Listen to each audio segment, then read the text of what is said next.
సమాజం అభివృద్ధి చెందాలని ఆశిస్తున్న సమయంలో రెండు సిద్ధాంతాల్ని మన ముందు ఈ ఎన్నికల సమయం పెడుతూ ఉన్నది.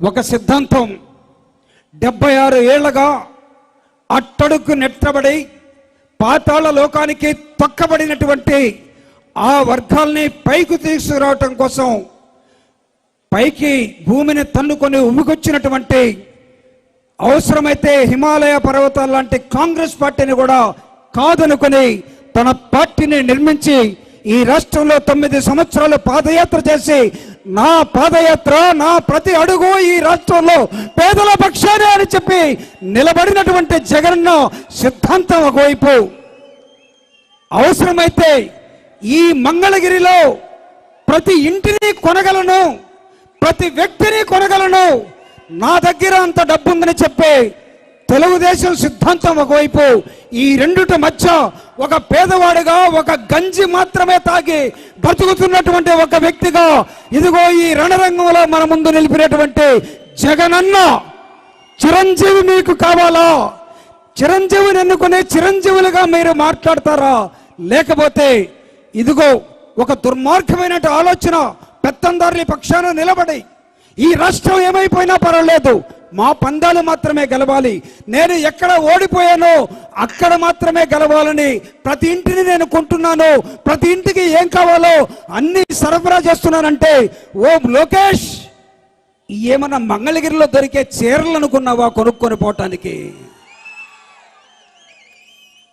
ఇవి చీరలు కాదయా, ఇవి సమాజాన్ని తక్కడ పెట్టి చూసి ఇంతకాలం అణచబడ్డటువంటి బీసీలు, ఎస్సీలు, ఎస్టీలు వాళ్ళ ప్రతినిధిగా వస్తున్నటువంటి చిరంజీవి ఒకవైపు అయితే, గోల్డెన్ స్పూన్ తోటి పుట్టి పెరిగినటువంటి లోకేష్ వస్తున్న అంశం ఇంకో వైపు కనబడుతూ ఉన్నది. న్యాయ నిర్ణేతలు మీరే, ఓటున్నటువంటి ప్రతి ఒక్క వ్యక్తి, మీరు జగన్మోహన్ రెడ్డి ఆశ్రయించినటువంటి సమాజాన్ని అభివృద్ధి చెందే వైపుగా నడిపించాలని చెప్పిన అంబేద్కర్ ఆలోచన విధానం కావాలా? లేకపోతే సమాజం మొత్తాన్ని ముక్కలుగా చీల్చి ఖండాలుగా నరికి అన్ని కులాల్ని చీలుస్తారనే నరరూప రాక్షసుడైనటువంటి చంద్రబాబు నాయుడు కావాలో తేల్చుకోవటానికి ఏర్పడ్డ ఎన్నికలు ఇవి. చరిత్ర చెప్తూ ఉన్నది, మంగళగిరిలో పేదలు ఎక్కువ ఉన్నారు, ఈ స్థానం వారికే ఇస్తే అద్భుతంగా ఉంటుందని, మంగళగిరిలో ఎదగాల్సిన అవసరం ఉంది అని చెప్తూ ఉన్నారు. కానీ తెలుగుదేశం పార్టీ ఏం భావిస్తూ ఉందంటే, ఒక పందెం కట్టినట్టుగా, లేకపోతే పందెం కోళ్ళని వదిలినట్టుగా, మా దగ్గర డబ్బులున్నాయి, మా వాడికి భాష వచ్చినా రాకపోయినా, లోకజ్ఞానం ఉన్నా లేకపోయినా, సంస్కృత పదాల్లో పలికినా పదకపోయినా నా కొడుకుని ఇక్కడే నిలబెడతానని పందెం కట్టుకున్నటువంటి చంద్రబాబు నాయుడు ఒకవైపు, నీకు దిక్కులేక చంద్రగిరి నుంచి కుప్పం పారిపోలేదా? ఏ విధంగా గెలుస్తాడో చంద్రబాబు నాయుడు కొడుకు ఈ ప్రాంతం నుంచి జగనన్నని కాదని ఒక్క ఓటు ఇక్కడి నుంచి అటువైపు వెళ్తుందా లేదో సమాధానం మీరే చెప్పాల్సిన అవసరం ఉంది.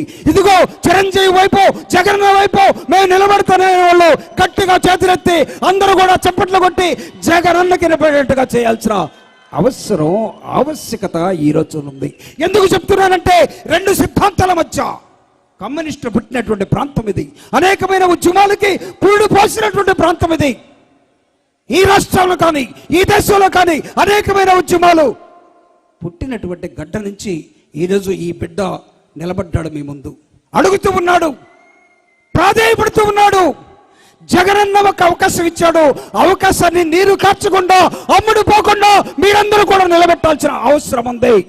ఈయన్ని నిలబెడితే చిరంజీవి గెలుస్తాడు మాత్రమే అనుకుంటే పొరపాటు, జగనన్న ముఖ్యమంత్రిగా ఉండాల్సిన అవసరం ఉంది. ఎందుకుంది అనే ఒక ప్రశ్న మీరు వేసుకుంటే, ఇదిగో ఈరోజు మీరు సాక్షి పేపర్ చూసినట్లయితే, ఎవరు తీసుకున్నారు నా సాక్షి పేపరు? కావాలని పడేసావా? లేదు కదా. ఈ సాక్షి పేపర్ ఈరోజు మాట్లాడుతూ ఉన్నది, ఇది ఈరోజు అడ్వర్టైజ్మెంట్ కావచ్చు, ఇది రేపటికి పక్కకి వెళ్ళొచ్చు, కానీ దానిలో సారాంశం ఏంటో తెలుసా? జగనన్న తీసుకొస్తున్నటువంటి విద్యా వ్యవస్థలో మార్పులు మీ బిడ్డల భావితరాల కోసం, మీ కడుపుని చించుకొని మీ పేగు బంధాన్ని బయటకేస్తే ఆ బిడ్డ బజారు పాలుకోకుండా విద్యావంతుడుగా ఎదగటం కోసం జగనన్న చేస్తున్నటువంటి అనేకమైన నాణ్యమైన ప్రమాణాల్లో విద్య SCRTని ప్రభుత్వాన్ని ఇంటర్నేషనల్ స్టడీస్ తోటి లింకప్ చేసి ఇంగ్లీష్ మీడియాన్ని మాత్రమే కాకుండా మీ ఆత్మ గౌరవాన్ని ప్రపంచవ్యాప్తంగా పేదింటి పిల్లలు ప్రపంచాన్ని ఏలాలి అనే ఒక నినాదంతో జగనన్న తీసుకొస్తున్న ఇంగ్లీష్ మీడియం. ఇది లోకేషే చదవాలట, చంద్రబాబు నాయుడికి వచ్చో లేదో నాకు తెలియదు ఇంగ్లీష్. పవన్ కళ్యాణ్ ఏం చదువుకున్నాడో నాకు తెలియదు. ఒకసారి 7వ తరగతి ఫెయిల్ అంటాడు, రెండవసారి ఇంటర్మీడియట్ పాస్ అంటాడు, 3వ తరగతి డిగ్రీ ఓపెన్ యూనివర్సిటీ అంటాడు. ఏదో నాకు అనవసరం, కానీ జగనన్న వేస్తున్నటువంటి మార్పులు రేపటి తరానికి ఇవి బంగారు బాటలు అవుతూ ఉన్నాయి.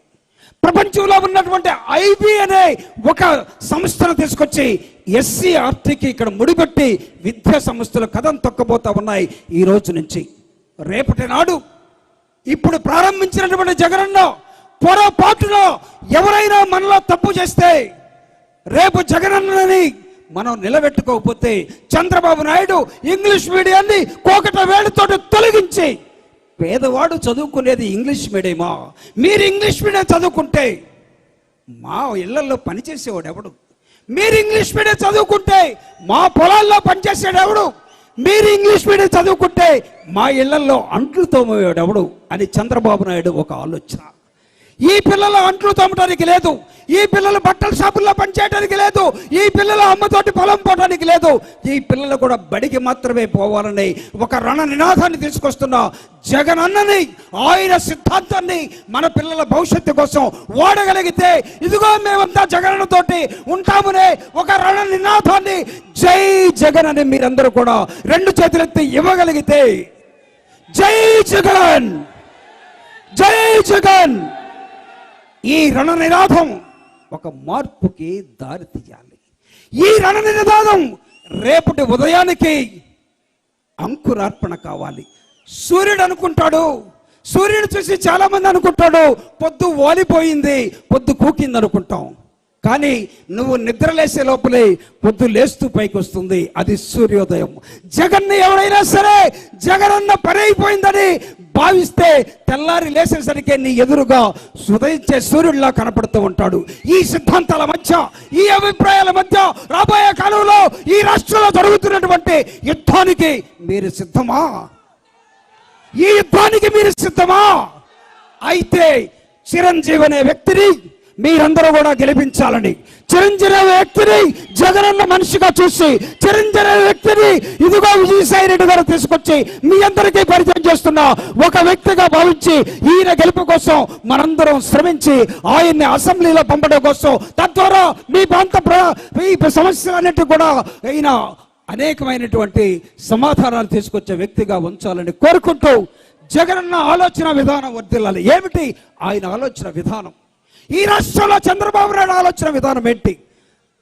దుర్మార్గుడికి, లేకపోతే ఒక దరిద్రుడికి, ఒక కుట్రదారుడికి ఎన్ని అనుమానాలు ఉన్నాయో, ఇదిగో స్వచ్ఛంగా వస్తున్నటువంటి జగనన్నకి ఈ రాష్ట్రం పట్ల అనేకమైనటువంటి అంశాల పట్ల, పేదల పట్ల, ప్రజల పట్ల, సమాజం పట్ల ఒక అంకిత భావంతో పనిచేస్తున్న జగనన్న పెట్టిన వ్యక్తిని గెలిపించాలని కోరుకుంటూ ఇచ్చినటువంటి సమయానికి ధన్యవాదాలు తెలియజేస్తూ సెలవు తీసుకుంటూ ఉన్నాను. Thank you very much. ధన్యవాదాలు అన్నగారికి. ఇప్పుడు ముస్లింల ముద్దు బిడ్డ కర్నూలు శాసనసభ్యులు అన్నగారు హాఫీజ్ ఖాన్ అన్నగారిని మాట్లాడవలసిందిగా కోరుతున్నాను. గౌరవులు